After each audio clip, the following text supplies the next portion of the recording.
Hey there, beer drinkers of the YouTube realm. Sean again, aka Pipe and Bruner. Welcome back. You know what it is. Why am I opening this already? Why? Because I've already had one or two, and I'm feeling pretty good. I'm forgetting what I'm doing. This one is from Ellicottville Brewing. This is their chocolate cherry bomb, coming in at 8.2% alcohol. These guys have been on the channel before. This beer has not, although I have had this twice before in the past. It is an Imperial Stout with chocolate and Oregon sweet cherries. Does it have the IBUs on the can? This isn't a can, this is a bottle. And no, it does not. These guys are brewed out of Ellicottville, New York and Little Valley, New York. Which means they have expanded since the last time I've had them. Because last time I had them, they didn't have that Little Valley, New York. So, something new. What? Untapped, 32 IBU. I have checked this in twice, both back in 19. So it's been some years since I've had this. 2 times for a total average of 3.75 out of 5. I've had friends check this in 10 times for an average of 3.95 out of 5. And has been checked in for over 16,000 times for an average of 3.93. So seems like there should be a pretty solid stout, and I can remember it being pretty decent.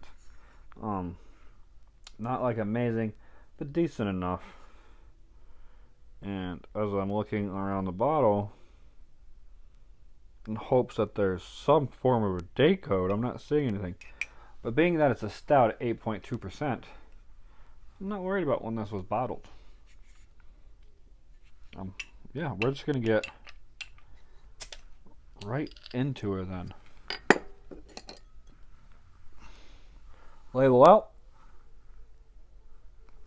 PA Brew News Poll. Label out.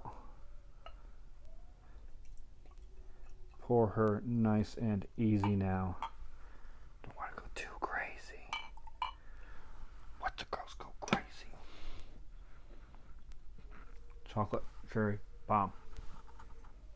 Pours a nice dark, ooh, not too dark though. I'm getting a good amberish, reddish around the bottom. You can't really see it that well on camera, but I can. There's definitely some of that reddish, orangish hue coming through.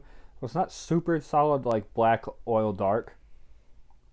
It's kind of surprising at an Imperial Stout at 8.2%. And it's looking like that, which means it's probably going to be on the thinner side to me. But we'll see. With a good swirl, you can get a decent head on this. And that's what we're doing right now. We're getting that decent head. There we go. A little over a finger of that cocoa, mocha, peanut butter looking tan head. Look at that. Why'd you just look at it? Just look at it, would you? Now it's looking like a decent stout. Still got that reddish kind of hue. You can't see that well on the camera, but you know it is. Ooh, chocolate covered cherries right there. More Cellas than Queen Anne's. I'm right off the bat, I can tell you that. This definitely has more of that milky, richer chocolate that you get from a Cella's chocolate covered cherry than you do from Queen Anne's. Oh, some sweet, sweet chocolate. A little bit of cherry coming through, but that chocolate is just, woo! Tiny bit of roast coming through on the nose. It smells like a chocolate covered cherry, like a Cella's chocolate covered cherry. That's what this smells like. Man, this smells fantastic. I'm not gonna lie, and I'm not the hugest fan of cherry, but this seems to be hitting all the right boxes right now.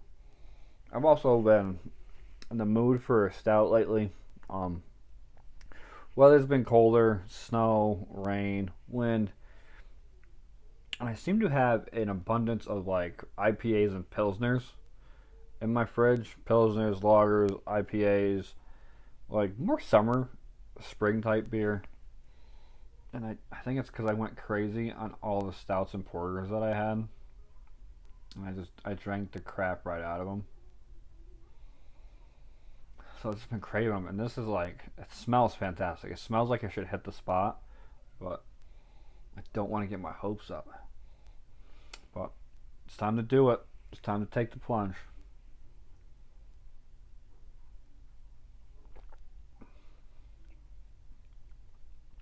Yeah. It's not super thin, but it could be thicker.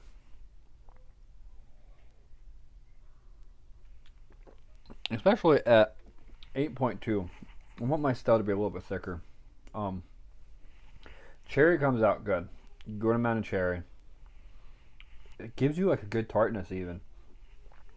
It's like a dark chocolate roast meddled with a tart cherry.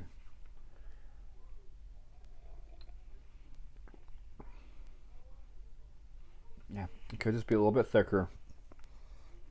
The roast could come through a little bit more. You cut that cherry. Um, Again, personally, for me, I mean, maybe if you love cherries, you would probably love this. I'm not the biggest fan of cherry, so you could cut that cherry flavor down, bring that chocolatey roast up a little bit more, and kind of even it out.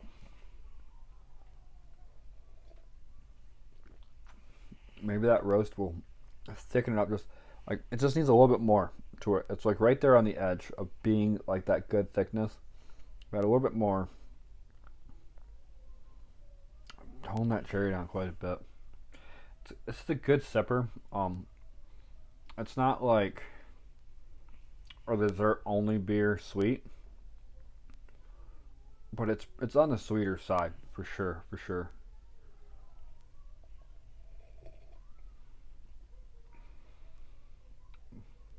Yeah, decent aftertaste. I give this a 3.5. Because it just needs a few more tweaks, and I feel like I can remember this being the last time. But see, in the opposite times, I can remember my issue being that the malts were roasted too long. It had that more of a burnt, like you just they just let them toast a little too long when they were roasting them to get that chocolate malt, and it was just you got that dirty, not dirty, burnt like espresso coffee flavor coming through. You're not getting that this time, which is good. You're getting like kind of like a baker's chocolate, more of a little bitter chocolate, and a super sweet cherry, which I know some people are gonna love. I'm not a fan of that. It is what it is. I'm still gonna drink it, but it's a 3.5 for me. Ellicottville, New York, Pennsylvania. Not sure where else you can get this at. Price point, no idea. So there you go. Thank you for watching. If you liked what you saw, leave a comment, subscribe, tell me how bad it was. I don't care. The more comments, the more likes, the more subscribes, the better it is for me to reach out and talk to other beer drinkers.